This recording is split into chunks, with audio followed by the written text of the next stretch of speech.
Hello everyone, Madhampatti Rangaraj அண்ணா செஞ்ச நெய் பொடி கோழி வீட்டில் ட்ரை பண்ணி பார்க்கலாமா?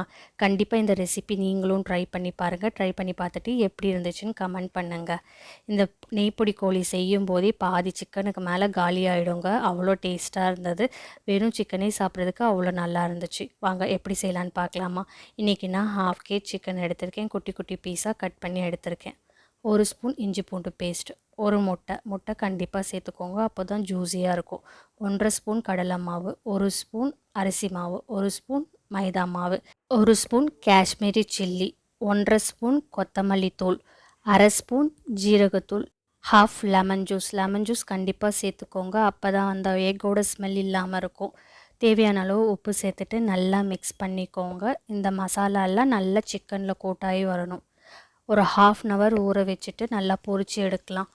நல்லா பொரிக்கும்போது எண்ணெய் பார்த்திங்கன்னா ஒரு 75% நல்லா ஹீட்டில் இருக்கும். அப்போ தான் உங்களுக்கு பொரிக்கும்போது நல்லா கிறிஸ்பியாக ஜூஸியாக வரும்.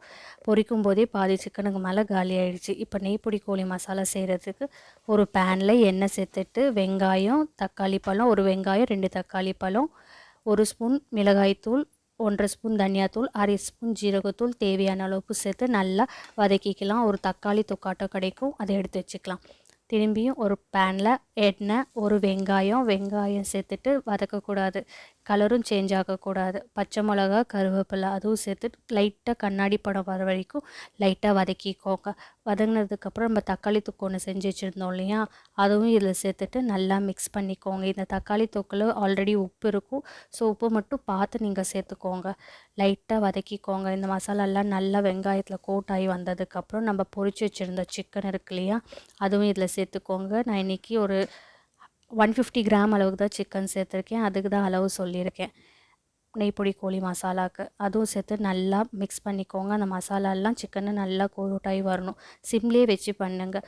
1/2 ஸ்பூன் அளவுக்கு நான் இன்றைக்கி இட்லி பொடி சேர்த்துருக்கேன். உங்களுக்கு எவ்வளோ வேணுமோ நீங்கள் சேர்த்துக்கோங்க. இட்லி பொடி சேர்த்துட்டு 1.5லேருந்து 2 ஸ்பூன் அளவுக்கு நெய், ஃப்ரெஷ்ஷான நெய் எடுத்துக்கோங்க. அதுவும் இதில் சேர்த்துட்டு நல்லா மிக்ஸ் பண்ணிக்கோங்க. மீடியம் ஃப்ளேமில் வச்சு நல்லா மிக்ஸ் பண்ணிக்கோங்க. அந்த நெய் பொடி சிக்கனில் எல்லாமே கோட்டாகி நல்லா கிறிஸ்பியாக ஒரு ஜூஸியாக வரும். அந்த அளவுக்கு நல்லா சிம்லேயே வச்சு நல்லா மிக்ஸ் பண்ணிகிட்டே வாங்க. 5 மினிட்ஸ் லோ ஃப்ளேம்லேயே வச்சு நல்லா குக் பண்ணி எடுத்தோன்னா நம்மளுடைய நெய் பொடி கோழி ரெடி. கண்டிப்பாக இந்த நெய் பொடி கோழி ரெசிபி நீங்களும் வீட்டில் ட்ரை பண்ணி பாருங்கள். இது ரசம் சாதம், சாம்பார் சாதம், வெரைட்டி ரைஸுக்கு எல்லாத்துக்குமே இது சைட் டிஷ்ஷாக வச்சு சாப்பிட்லாம். ட்ரை பண்ணி பார்த்துட்டு எப்படி இருந்துச்சுன்னு கமெண்ட் பண்ணுங்கள். இந்த வீடியோ பிடிச்சிருந்துச்சுன்னா லைக் பண்ணுங்கள், ஷேர் பண்ணுங்கள், கமெண்ட் பண்ணுங்கள். தேங்க்யூ.